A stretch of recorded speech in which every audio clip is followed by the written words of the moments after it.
my gosh. Okay, next up we have Encanto composer Germaine Franco.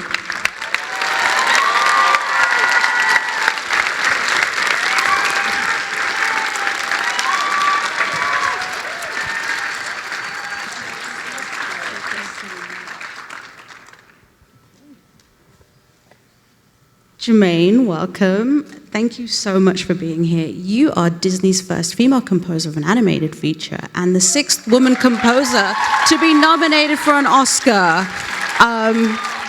Congratulations. What I love, what I'm sure everybody else loves about Encanto, is the authenticity that runs through this whole film, from the production design right through to the score. You unfortunately did not get to go on the recce trip to Colombia, so talk about bringing Colombia to you through the score.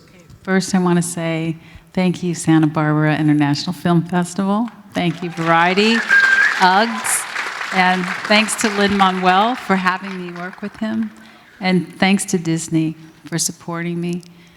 Working on Encanto was an amazing project. We did it during the pandemic.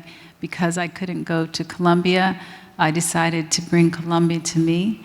And I had a series of instruments made by some luthiers in Colombia. I had a marimba de chonta made, I had tamboras, guasas, shakers, and I bought an arpa llanera, which is a traditional Colombian harp, and recorded it so that when I was playing piano, it sounded like the harp. And then I experimented with tiples, bandolas, and cuatros, and I did my best to imagine the sound of Colombia, and I really wanted to bring the spirit of Colombia, and I did that with the voices. And you'll notice I have a choir of 12 Colombian singers that we recorded with Zoom. It was a long session. We thought, oh, it'll take 3 hours. It took 8 hours. And then I edited it, and then I added another 22 singers. We had the accordion player also from Carlos Vivas's band playing on some of the score. We had your own homegrown Brian playing accordion. We just had so many fantastic musicians that are Colombian here in the United States, and that's how we brought that to life with the directors, Jared and Byron. They really had a great vision. Yeah. Amazing. Look, I know we don't talk about Bruno, but he also has a cue. Talk about working on his cue as Mirabel discovers his tower for the first time and your approach to that. So Jared and Byron were very, very careful about making his tower sound like a completely different sound in the film of anything you heard before. So when Mirabel first steps into the room, I immediately changed the key, very subtly. And then I had a lot of the percussion instruments. I'm kind of tickling them and playing a lot of things off the grid so they don't feel quite right. And then just as she keeps going further and further inside, you start to hear some motifs of the Encanto theme and the Mirabel theme. And as she gets further and further in, she is in danger. And then you start hearing the Encanto theme in a very dangerous mode. And that was nice because it was a nice moment to show that Mirabel was very courageous. Even though she wasn't sure who this Bruno character was, she was still a brave woman. Yeah. You did such an incredible job, and we've talked about it in the past, of balancing.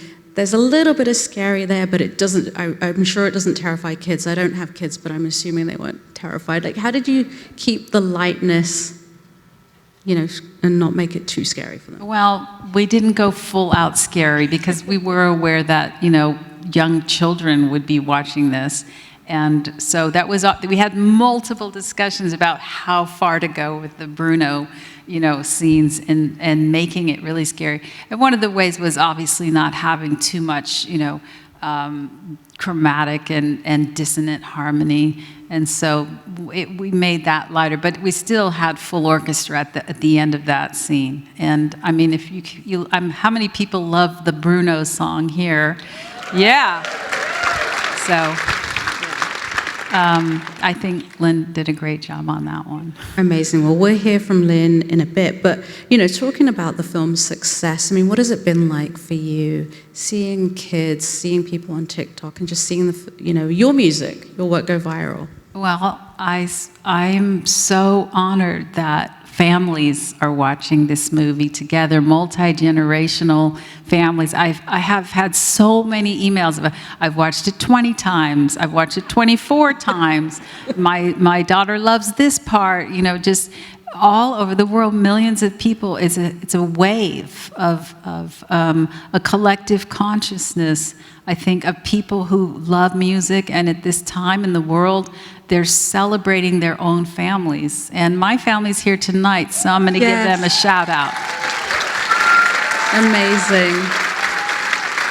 Germaine, stay put. We are going to pull up a clip from Dune, and we will see you back for a panel conversation. Thank you so much.